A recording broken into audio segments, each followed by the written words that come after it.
Bonjour, Kinamage Nene Ireland Indigenous, and welcome to this episode of Social Studies Explorer. Today's episode, Nations and States, which is which?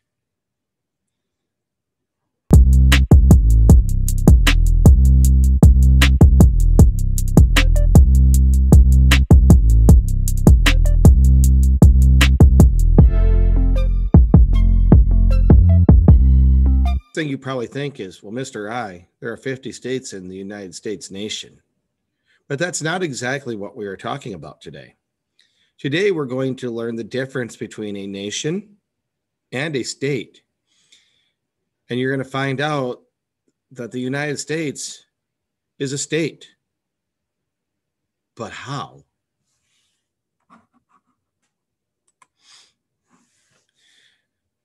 The first element we're going to look at is a nation. The Saginaw Chippewa is a nation. There's the Cherokee Nation. There's the German nation.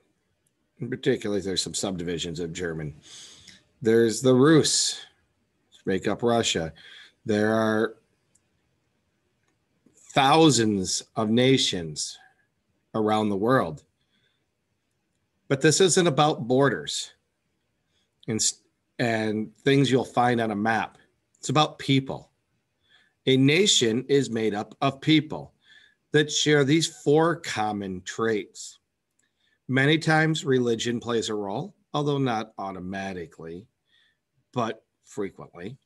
And now it may not be referring to subdivisions, like we're not looking at a subdivision of a particular religion, but the religion as a whole quite often makes up a nation. And this isn't to just go based on the three major Western religions or some of the big Eastern religions. Religion in this case is a spirituality, a belief in something. Another characteristic of a nation is language. And this is one reason that's so very important for us all to learn our indigenous languages and know the tongue of your ancestors, regardless if that's Anishinaabe, German, Latin, whatever. Language is something that defines us. We can listen to Anishinaabe and know that it's different than English. We have traditions, and traditions is really that broad area of culture that includes stories and ceremonies and those kind of things that you've kind of learned a lot about here at the Saginaw Chippewa Academy. And finally, ways of life, the ways of doing things. In essence, we've been learning about what it's like to be a nation for most of our AB class time while here at the Academy. And these are the things that make up a nation. Notice nowhere did I say a physical border or a capital city. We're just talking about nations. I do have a video clip to play for you now.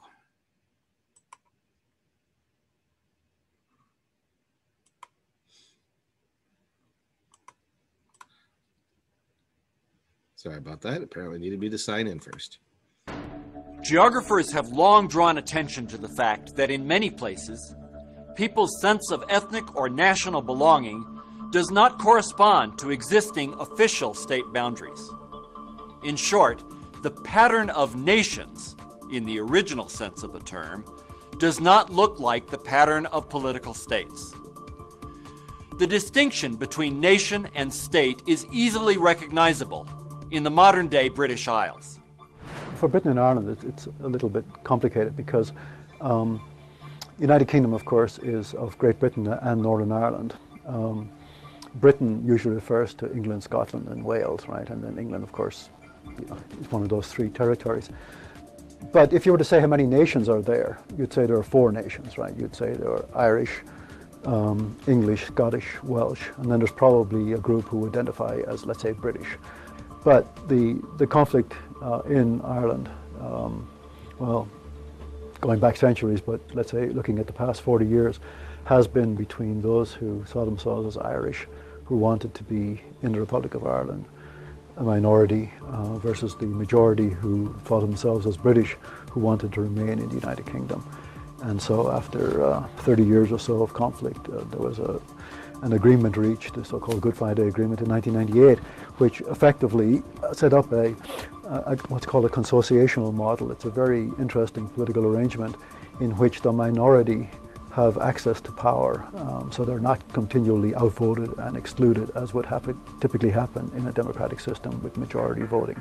But when we're talking about a nation, what we're really talking about is a cultural identity. We're talking about a group of people. We're talking about a group of people who have some form of shared identity, perhaps emerging from a shared history or a shared future or a shared vision for the future.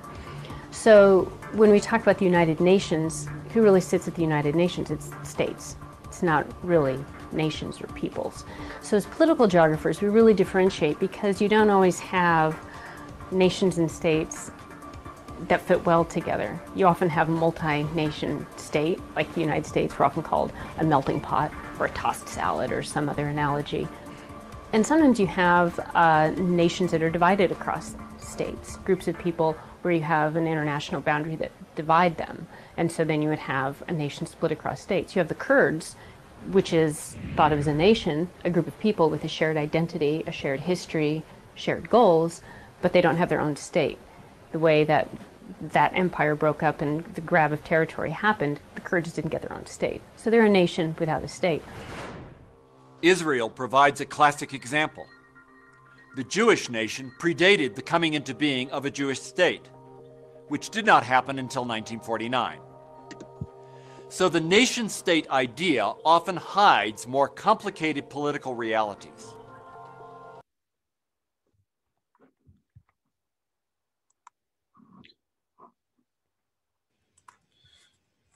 Not all nations have a state or territory where they have sovereignty. As mentioned in here, the example included the Kurds, but they are one of many. Remember, there are thousands of nations across the globe and less than 300 states or countries. That's why there's been such a discussion over what to do with the fact that the treaty lands have been violated again and again, because that's literally taking land away from a nation. It is never a positive thing. All right, compare this to the characteristics of a state. And now keep in mind, we're not talking like the state of Michigan, because the state of Michigan is going to lack that sovereignty in some areas. But we have population. Yep, there are people that live in the United States, Canada, Mexico. It has a set territory. There are borders. If you want to go into Canada, they're going to talk to you. Same thing with Mexico. Or even if you're flying over to, let's say, Yemen. There's a government, and then it has to have sovereignty over its land. The sovereign is generally going to be at the federal level. While the state of Michigan does have some say in some things, albeit not here in our community because we have our sovereignty as a tribal nation, but the federal government has sovereignty over the territory. And now let's look at this video that's a little bit longer. It's about just shy of 9 minutes. That's going to do a pretty good job of explaining the characteristics of a state.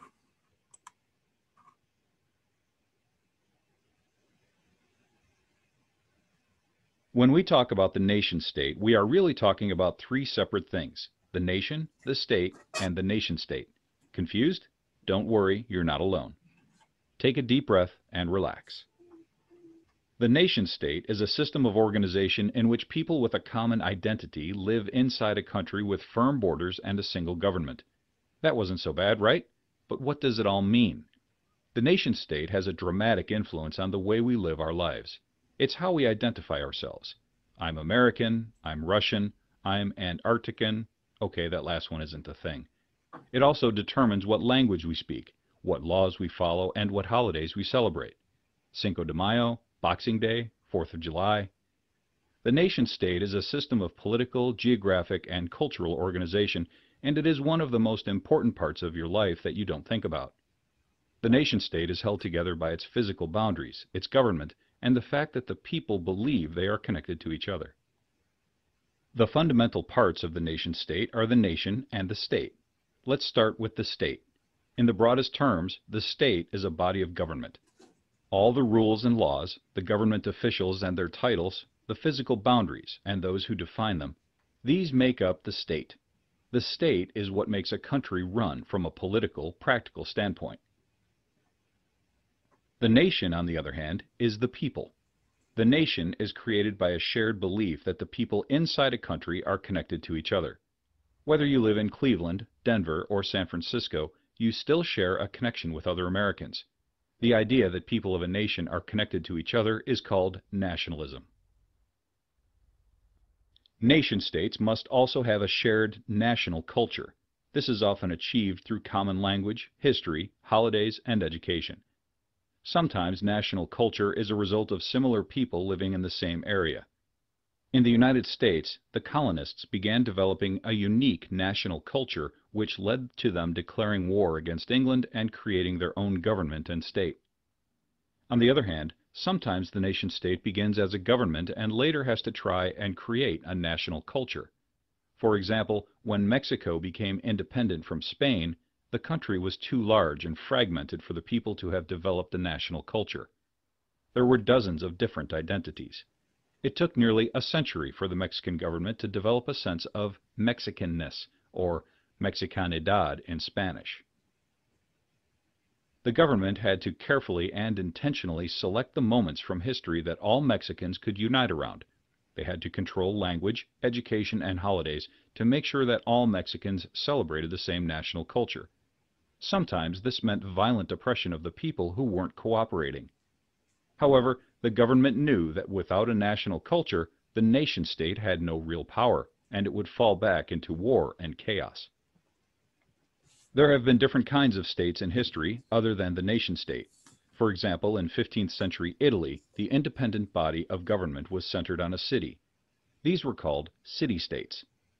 City-states were based on the city, but their power extended beyond the city limits and could change depending on other powers, resources, etc.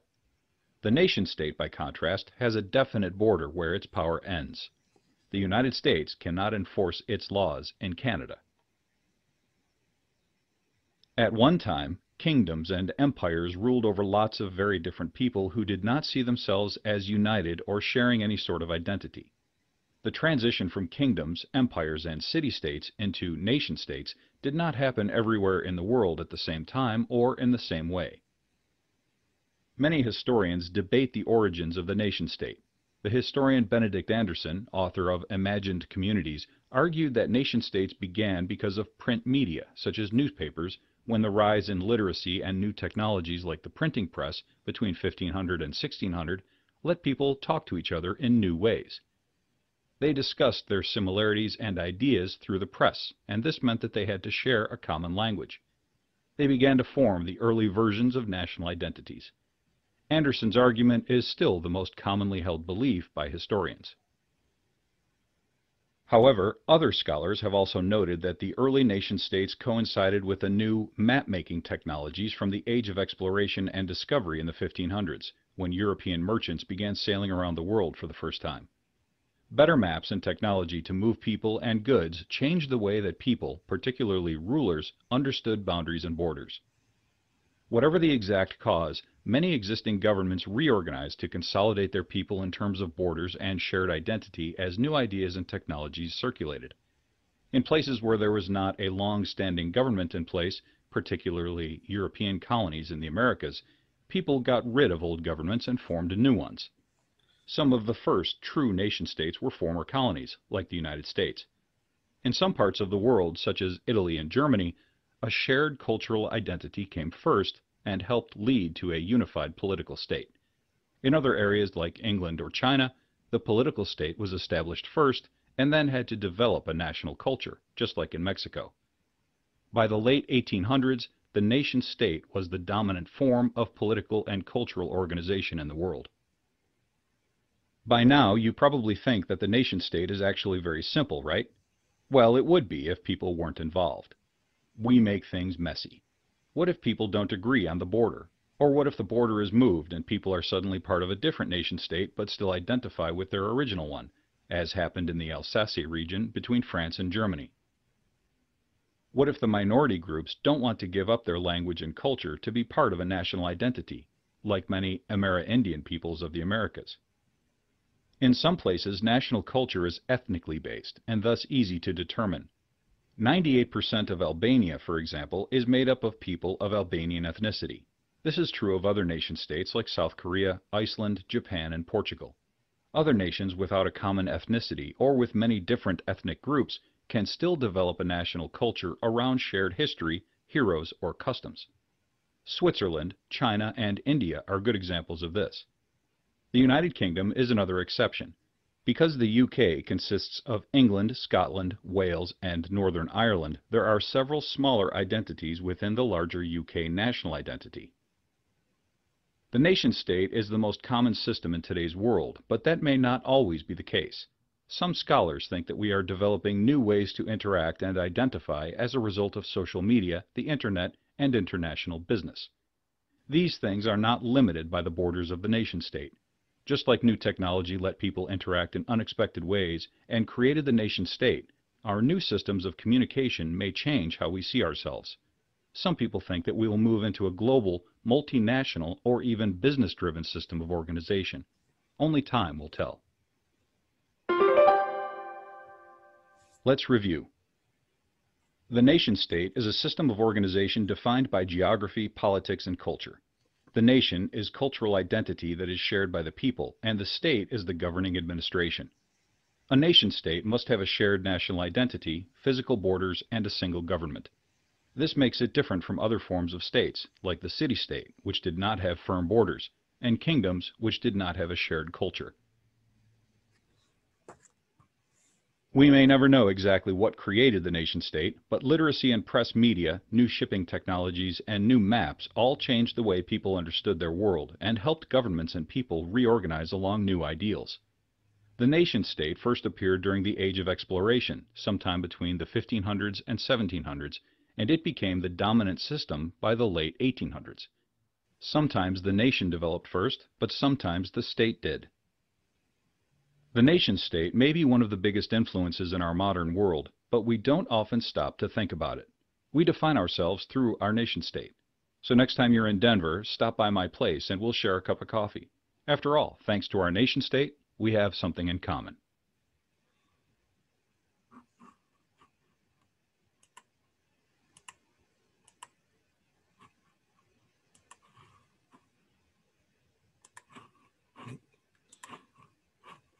Pardon me as I move on to the next slide here.